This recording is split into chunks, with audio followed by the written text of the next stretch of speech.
Hali ya ulinzi na usalama katika mkoa wa Arusha kuanzia tarehe 1 mwezi wa 6 2026 mpaka sasa ni shwari, na tunaendelea na operation na doria katika maeneo yote ili kuhakikisha wananchi wa mkoa huu wanaendelea kuwa salama. Katika kipindi hicho tumefanikiwa kukamata watuhumiwa 532 wa makosa mbalimbali na kuwafikisha mahakamani, ambapo kati ya watuhumiwa hao watuhumiwa 336 walihukumiwa vifungo mbalimbali kwa makosa kama ya ulawiti, ubakaji, dawa za kulevya, kupatikana na nyara za serikali pamoja na kujipatia fedha kwa njia za udanganyifu. Kati ya waliohukumiwa kwa makosa makubwa ni pamoja na watuhumiwa wawili ambao wamehukumiwa kunyongwa hadi kufa kwa kosa la mauaji. Mtuhumiwa mmoja alihukumiwa kifungo cha maisha gerezani kwa kosa la kulawiti na mtuhumiwa mwingine alihukumiwa miaka 30 kwa makosa ya kubaka. Aidha, kupitia operation dhidi ya dawa za kulevya tulifanikiwa kukamata watuhumiwa 59 wakiwa na mirungi kilogramu 752.1.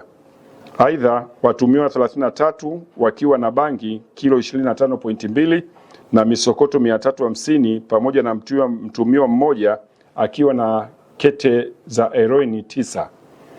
Pia kwa kipindi hicho tulifanikiwa kukamata watuhumiwa 41 wakiwa na pombe ya moshi lita 206 na mitambo mitatu ya kutengenezea pombe hiyo, ambao wote wamefikishwa mahakamani kwa taratibu za kisheria. Kadhalika tulifanikiwa kukamata watuhumiwa 5 wakiwa na nyara za serikali ambazo ni pamoja na nyama za wanyamapori aina ya swala na nyati. Operesheni hizi zinaendelea kufanyika maeneo yote katika mkoa huu. Sambamba na hilo, tutaendelea kuchukua hatua kwa madereva wachache wanaoendesha vyombo vya moto kwa kutokufuata sheria za usalama barabarani, hususan mwendo kasi, ulevi na kupita magari mengine bila kuchukua tahadhari. Mwisho, Jeshi la Polisi mkoa wa Arusha linaendelea kutoa wito kwa wananchi kuendelea kutoa taarifa za uhalifu na wahalifu katika maeneo yao ili hatua za kisheria ziweze kuchukuliwa dhidi yao, na pia tunawapongeza kwa kutoa taarifa nyingi ambazo zimeweza kuwa chanzo cha mafanikio haya niliyoeleza. Hello Tanzania, tunajua unajiuliza utafikaje katika ofisi zetu za First Vision Cargo.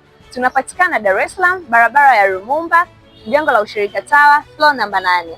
Ofisi zetu ziko wazi kuanzia saa 2 kamili asubuhi hadi saa 12 jioni, kuanzia Jumatatu hadi Ijumaa, lakini pia Jumamosi tuko wazi kuanzia saa 3 kamili asubuhi hadi saa 11 jioni. Mawasiliano zaidi, wasiliana nasi kupitia simu namba 0678 880 880. Karibuni tuhudumie.